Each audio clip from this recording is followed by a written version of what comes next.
¿Te has preguntado qué revisa una auditoría? ¿Te has preguntado si están revisando de manera correcta? ¿Y te has preguntado si lo hacen de manera consciente?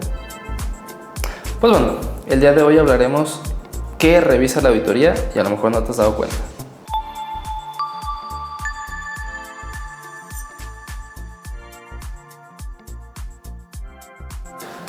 Bienvenido a Poder, Dinero y Estrategia. Soy Manuel Fonseca Contreras y en este segundo capítulo hablaremos sobre la auditoría y qué realmente revisa y a lo mejor no te has dado cuenta. La auditoría como tal, ¿qué revisa? ¿O han preguntado a ustedes qué revisa la auditoría? A lo mejor se han hecho ese cuestionamiento si lo hacen de manera correcta. Tenemos leyes, tenemos normas, tenemos la NIA, que son las normas internacionales de auditoría, que nos dicen pues cómo hacer una auditoría como quien dice base. Pero a veces estas NIA o este tipo de leyes o este tipo de cuestiones son muy ambiguas. ¿A qué me refiero con esto? Principalmente las NIA se enfocan más al sector privado, que son estas empresas privadas en las cuales pues bueno, es un mecanismo un poco diferente al sector gobierno. Pero son una base fundamental para poder hacer una auditoría también a nivel gobierno. Todo este tipo de cuestiones o este tipo de circunstancias o este tipo de actividades pues generan un desagrado, una incertidumbre cuando llega el famoso auditor a estos entes públicos o estos lugares, porque siempre el auditor es el malo. Es el malo porque detecta los errores, detecta la información que está mal, detecta también estas incongruencias o estas inconsistencias. Entonces por eso el auditor es el peor, es el más odiado, es el que nadie quiere que lo vean. Es el que si le preguntan, oye, necesito esta información, no, yo no tengo nada, búscala tú. Siempre la mandan a los peores lugares. Cuando llegan a la auditoría, a un ente público, les dicen, oye, ¿dónde va a ser mi lugar donde voy a estar? Y lo mandan allá al rincón, allá donde nadie nos quiere, donde no llega ni un rayito de sol. Ahí es donde ponen al auditor, porque nadie lo quiere. Pero no hay que pensar en la persona como tal, hay que pensar en qué es lo que hace este auditor. Obviamente se recomienda que los auditores sean contadores como tal para conocer sobre los temas financieros al respecto, pero puede ser también un administrador, puede ser un ingeniero, puede ser muchas cuestiones. Obviamente si se tiene la experiencia de por medio, pues creo que esto no está de más. ¿Qué hace un auditor? Esta es la pregunta fundamental o el meollo del asunto, como decimos. ¿Qué hace un auditor? Un auditor siempre cuestiona todo. ¿Por qué gastaste? ¿En qué lo gastaste? ¿Lo tenías que gastar? ¿Dónde está la documentación soporte? ¿Lo hiciste bien? ¿Lo hiciste mal? Todo ese tipo de cuestionamientos siempre lo va a hacer un auditor. Por ello, en el capítulo anterior les hablaba o les recomendaba que pensaran como un auditor para que cuando llegue justamente esta persona a su ente público tengan ya un conocimiento de lo que a lo mejor les puede preguntar o les puede cuestionar o les puede requerir o les puede hacer una serie de observaciones al respecto de ello. Entonces, este auditor siempre su trabajo va a ser encontrar un error. Por más perfecto que pueda estar la información, por más perfecto que pueda estar solventada, por más perfecto que pueda estar todo este tipo de cuestiones, siempre su trabajo va a ser encontrar un error.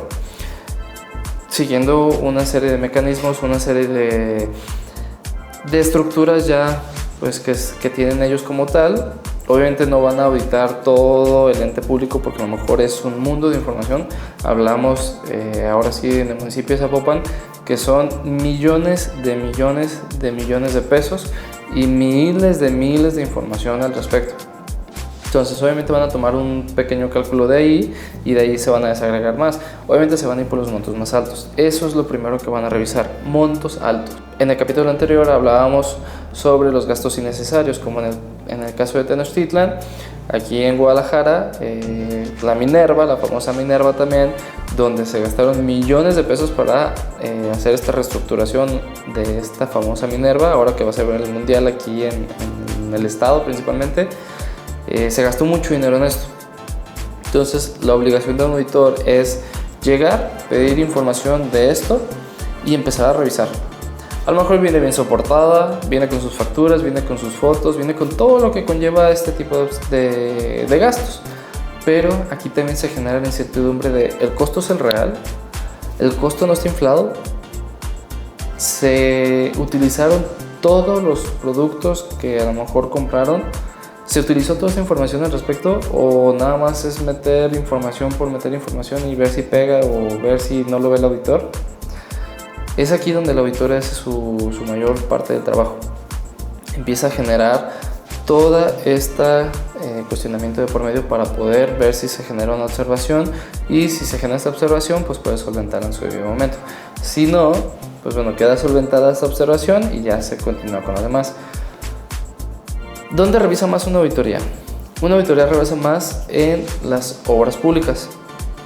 En estas obras públicas es donde la mayor parte de carga de información es donde revisa la auditoría, porque es donde normalmente se inflan estos costos o los gastos pues no conllevan a lo que hicieron realmente. A lo mejor, volviendo al tema también del capítulo anterior que hablábamos sobre el Parque Rojo, que se gastaron más de 20 millones de pesos en hacer esta reestructuración también, y pues a lo mejor no se gasta tanto, o a lo mejor sí se pudieron gastar eso. A lo mejor el proveedor vive en una zona muy residencial que tiene que pagar una renta altísima, un predial altísimo, y pues necesita dinero para poder pagar todos sus gastos correspondientes. Puede ser que sí. A lo mejor el costo no está inflado, eso es correcto. Por esto también se genera una, si mal no recuerdo el nombre, un estudio de mercado. Es correcto, estudio de mercado, en el cual te dice los costos aproximados sobre el servicio que se va a ofrecer. Lamentablemente en gobierno, cuando le vendes a gobierno, cuando se le vende a gobierno, se inflan mucho los costos. Suponiendo ahorita la cámara con la que se está grabando este podcast, a lo mejor puede costar 15 mil pesos, 20 mil pesos aproximadamente, y si esta misma cámara se la venden al gobierno, pues a lo mejor le van a inflar el costo a 30 mil, 35 mil pesos. ¿Por qué se genera esta mala práctica? Que es correcto dentro del ámbito. ¿Por qué? Porque cuando se hace este estudio de mercado de los costos, pues resulta que como todos los participantes le venden a gobierno, pues se saca un promedio del costo y pues resulta en la media del mismo costo. Entonces por ello es bien hecha esta práctica, pero es una mala práctica, es un poco controversial, pero se genera de esta manera. Entonces, el auditor va a generar este estudio de mercado, ver los costos aproximados de los productos que se compraron o que se erogaron los gastos al respecto, y es ahí donde empieza todo ese tipo de observaciones o recomendaciones que emite. Una parte fundamental del auditor es buscar inconsistencias, es buscar que algo no te cuadre, es buscar que algo esté mal hecho, como les comentaba hace un momento.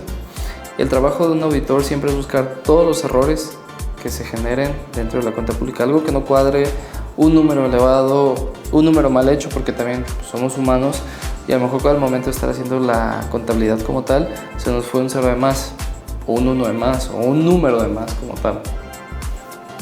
Entonces, el auditor siempre va a buscar esta inconsistencia de por medio para poder generar esta observación, ya que todo tiene que tener una fundamentación lógica, obviamente. ¿Cuáles son los tipos de observaciones que puede hacer un auditor? Al momento de generar una observación, el auditor te tiene que fundamentar por qué te está observando. Te tiene que decir el por qué está generando esta observación de por medio.